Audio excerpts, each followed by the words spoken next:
They laughed before I even finished my sentence. Not loudly, not openly, that quiet, dismissive kind of laughter that tells you exactly where you stand in a room. My father-in-law, Robert Hale, leaned back in his chair, swirling the ice in his glass like he was bored. My brother-in-law, Jason, smirked and shook his head. My wife's uncles exchanged looks that said, "This guy again." I stopped talking. We were sitting in the Hale family dining room, the kind of room built to intimidate. Long oak table, framed newspaper articles about the family business on the walls. Hale Industries, a legacy of power. I was the only one at that table who didn't have the last name Hale. "I'm just saying," I had started carefully. "Maybe we should look at restructuring the supply contracts before next quarter." Robert cut me off with a wave of his hand. "Evan," he said, smiling like a man explaining something obvious to a child, "this is grown man business. Let's not complicate it." Jason chuckled. "Yeah, bro. You married into the family. You didn't earn a seat at the table." My wife Laura sat beside me. She didn't laugh. She also didn't say anything. And that silence hurt more than all of them combined. What none of them knew. What not a single person in that room could imagine. Was that the decisions they were mocking me for trying to influence would determine whether their empire survived the next 6 months, and whether they deserved to? I met Laura 8 years earlier. Back then, Hale Industries was already powerful. Construction, infrastructure, government contracts. The kind of company people assumed would last forever. I was just Evan Brooks. No famous last name, no flashy lifestyle. I worked quietly.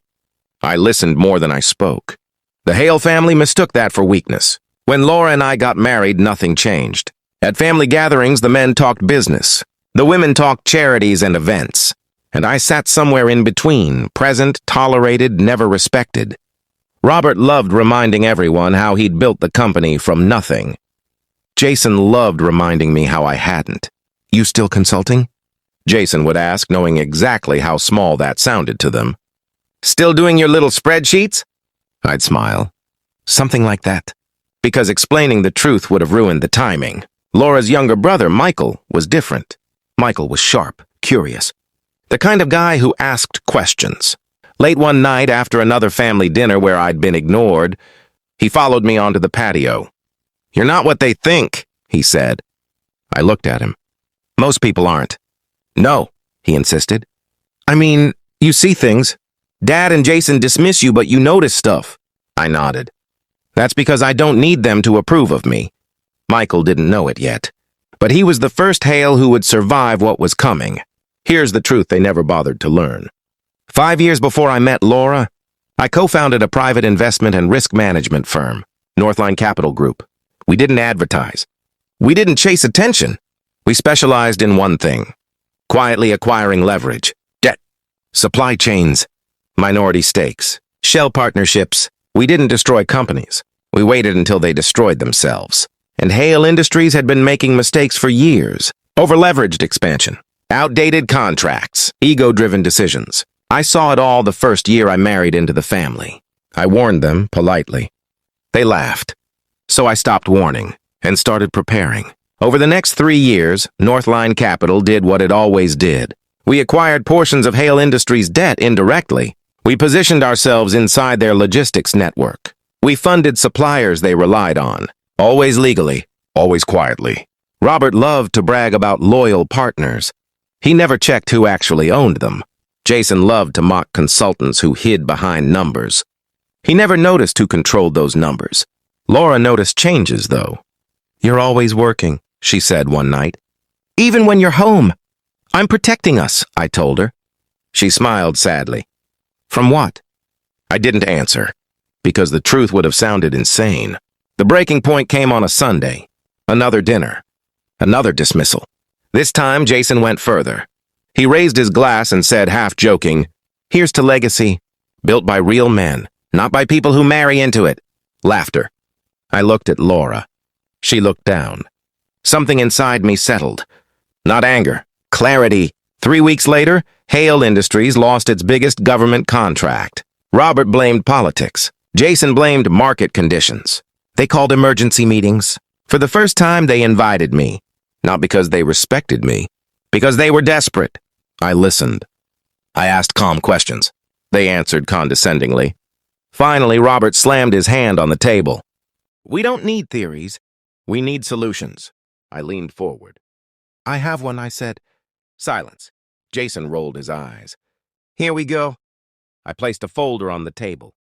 Inside were documents, contracts, ownership structures.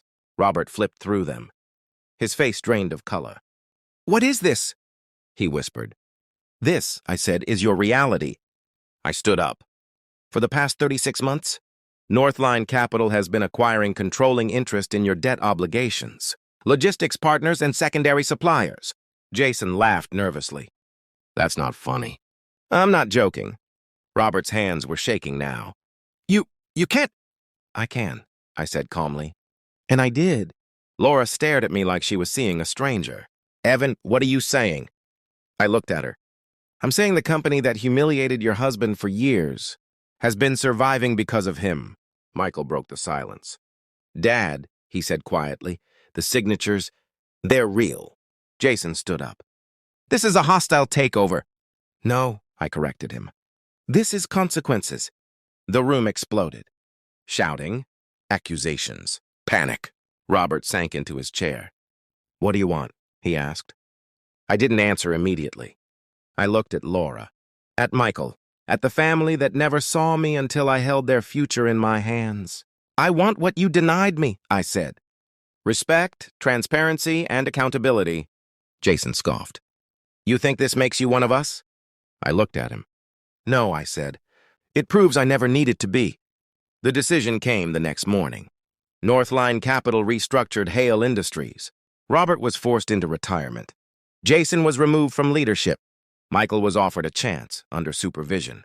Employees kept their jobs. The company survived. The ego didn't. At the final board meeting, Robert pulled me aside. I was wrong about you, he said. I nodded. I know. That night, Laura asked the question she should have asked years ago. Why didn't you tell me? I answered honestly. Because you never asked.